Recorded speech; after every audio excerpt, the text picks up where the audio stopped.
beneath the surface.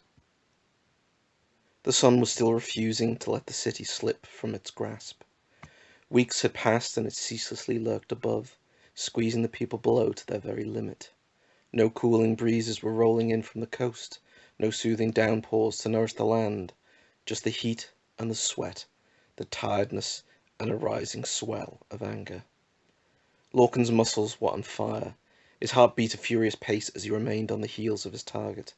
Sweat ran down his face, it stuck his shirt to his body and ran down his legs.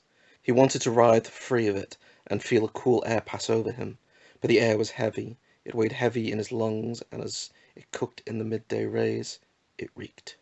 Bailey was leading him further and further into the winding streets and alleys that surrounded the docks, each new turn forcing him down an ever-tightening path. Lorcan wanted to attribute some intent to this, but it was increasingly obvious that this was just a desperate man, no longer acting with any forethought. Panic had consumed him, every action now rooted in instinct. Lorcan hadn't wanted this foot chase. He had planned so that it wouldn't come down to this. But the best laid plans are easily scuppered by stupidity. In this case, somebody else's. The spike of anger at the thought made his legs pump faster, the soles of his shoes slamming hard against the tarmac underfoot. He was gaining, the dot of Bailey becoming a more recognised form. He would have this bastard at last. Grabbing the edge of a wall, Bailey swung himself around another corner, taking a hard left, disappearing down yet another alley. Lorcan grunted as he pushed himself even harder. He was so close he could taste it. He thundered around the corner to see his prey, awkwardly scrambling up a rotting wood fence. The tip of a plank snapped free and he tumbled over to the other side. Weighed down by agency gear, Lorcan was never getting over. He tried to slow down and slammed into the remaining planks. The whole fence shook, dislodging another piece that dropped to the floor. As Bailey put more distance between them, Lorcan's fury burst out and he began kicking at the fence, angrily knocking out piece after piece. He wasn't getting away. Not this time. Not ever again. He burst through the new aperture and gave chase once again. The flanking walls cast shade over him, and goosebumps quivered over his skin. In the distance, Bailey's trailing leg vanished around another corner. Would he ever tire? Fear. It gave men wings. Patches of tarmac gave way to old, worn cobbles as they plunged deeper into the older parts of the docklands. Slippery and hard underfoot, they made Lorcan's feet ache. He was getting worn down, but every time he thought he'd stop, Bailey's smug face came into his mind once again, and his body found yet another fresh reserve. He'd have him. Plunging down yet another alley, barely wide enough to swing his arms, he looked ahead and saw Bailey slip through a steel door at the furthest end. It led into an imposing building, easily 100 years old, its red brickwork resolute against the passing of time. Small windows went up along its main tower, others were dotted around the building, letting in a scant amount of light. On his approach he hadn't noticed this imposing edifice, but now it loomed large over him, having emerged from the winding paths and alleys. A typically decisive man, Lorcan felt a shard of reticence stab into him as it hove into view. A disquiet began nagging at him as his pace slowed ever so slightly. He became more aware of his exhaustion, of his tiredness, and of the sweat slicking his body. His frantic run turned into something more akin to a jog.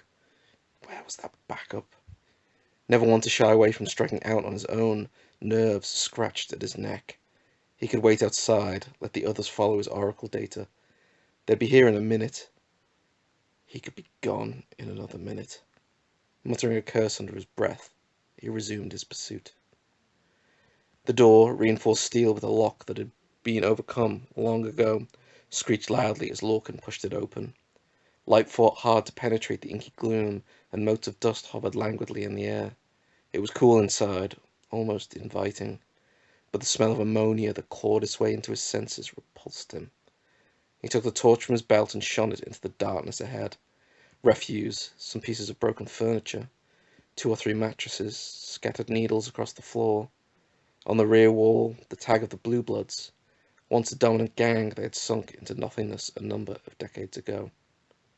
The screaming blue vampire was meant to instill fear, but it just looked so ridiculously comedic to Lorcan. He passed to the threshold, and the door swung shut. The clang echoed out in the space around him, humming in his ears as he scoured every corner for any hiding places. In the secluded alcove to his left, 2 girls sat on tattered pillows. sadness dwelling in their eyes, but no fear. They just stared at him, wondering why these people were violating their space. Lorcan gave them a look that was almost apologetic. It seemed to slightly surprise them. It seemed to surprise him just as much. A large oak door, covered in gouges and peeling green paint, sat at the far end of the room, leading to the main tower of the building. With no other ways along, he made his way over. The raspy voice of one of the girls called out, "Mister, you don't just go down there. There's only the burn if you go down." He nodded in acknowledgement, even if he was utterly baffled. He stepped through the doorway. The metal staircase had been crafted to boast of aesthetics and function. Elaborate scrollwork flowed along it, completely contradicting the industrial feel of the building. It seemed so utterly pointless, but someone had clearly wanted it at great expense. Chunks of light pushed in through the small square windows that ran up the wall, squeezing through the rises in the steps, casting vivid shadows against the rear. The pitch-glass roof at the top, missing many of its panes, dripped light into the well. The heat and the interspersed light made a nausea rise in him. He took 2 steps downwards, hoping to quickly reach darkness, letting his torch lead the way. But then the girl's warning played back in his mind.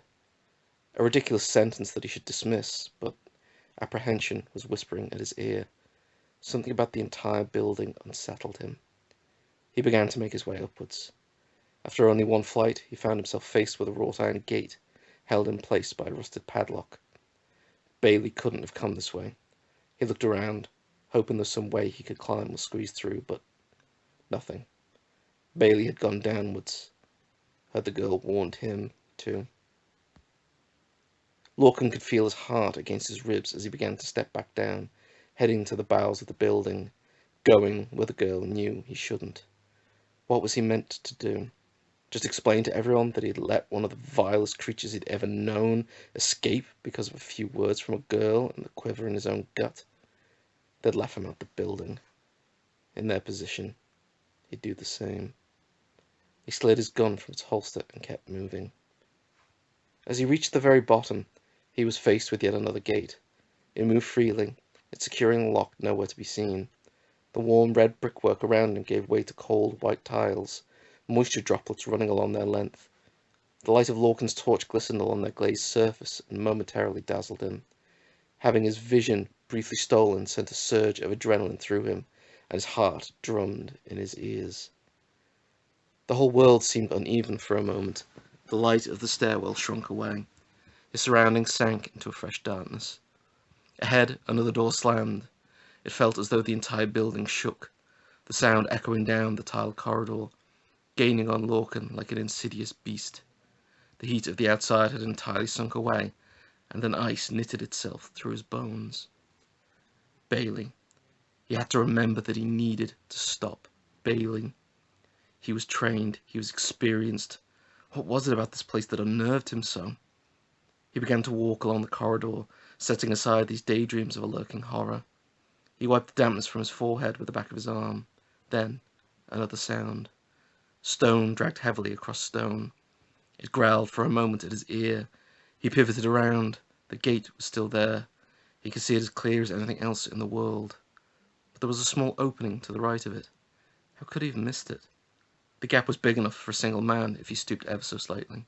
Its walls were lined with the same tile work. Something about it was sickly yet enticing.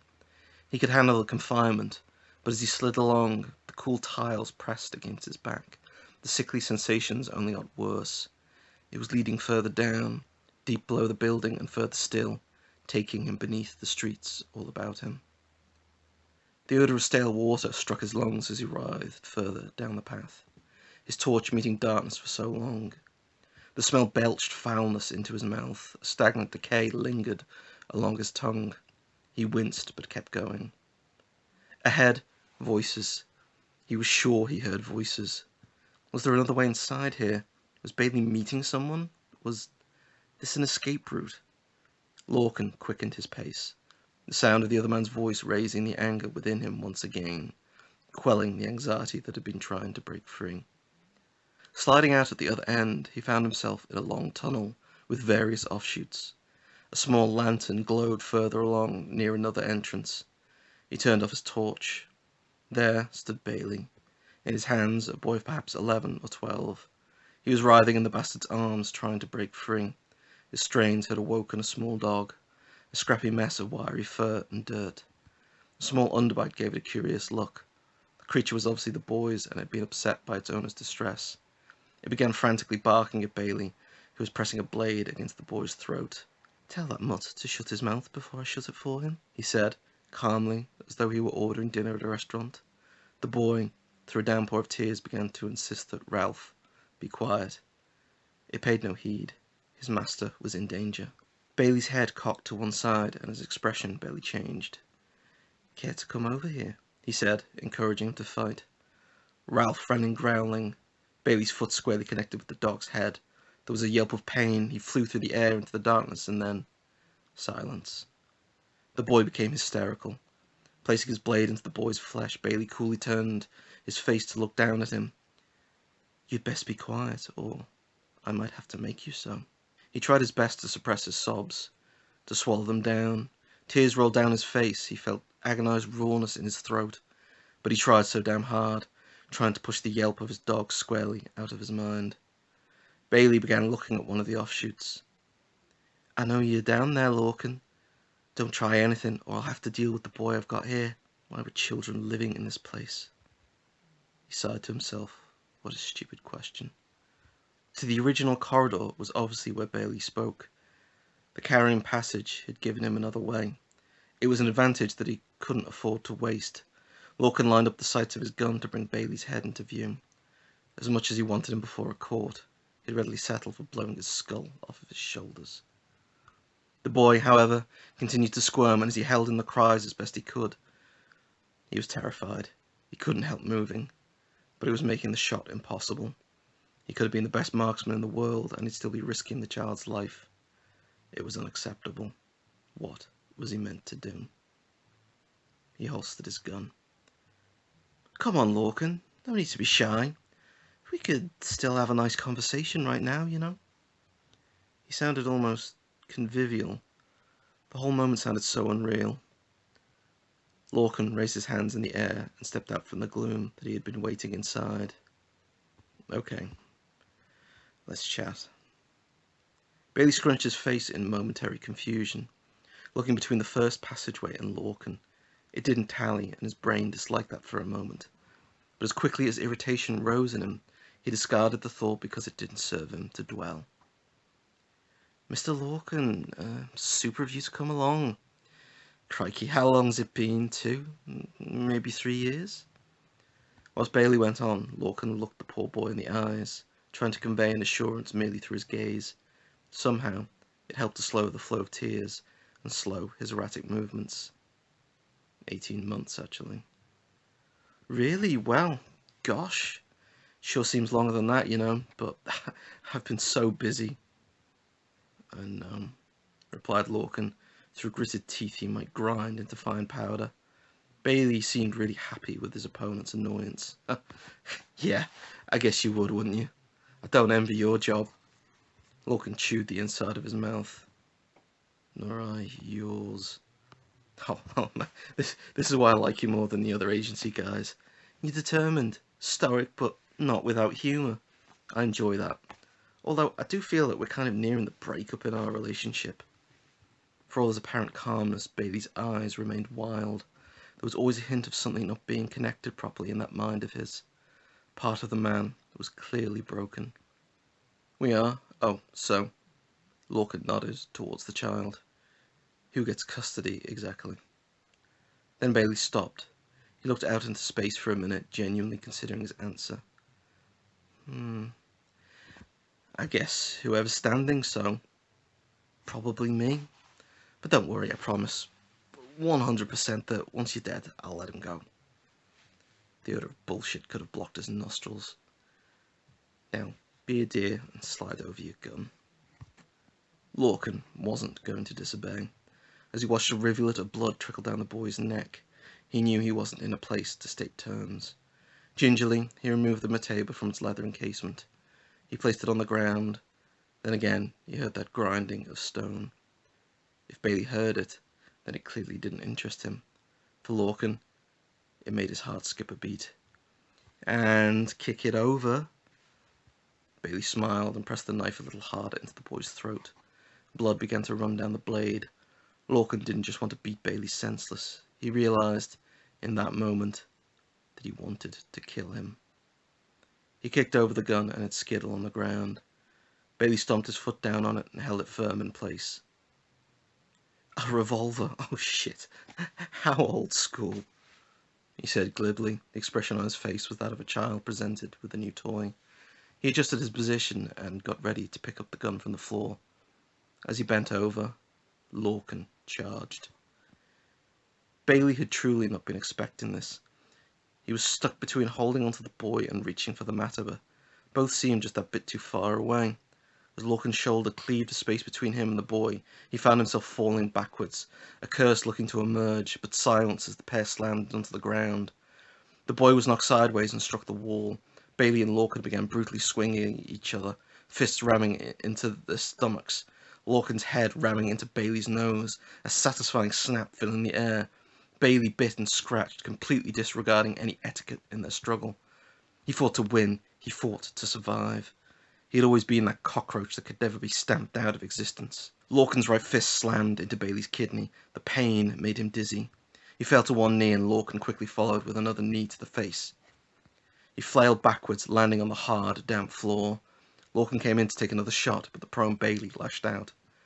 Lorcan hadn't noticed that he'd swept the torch from his belt.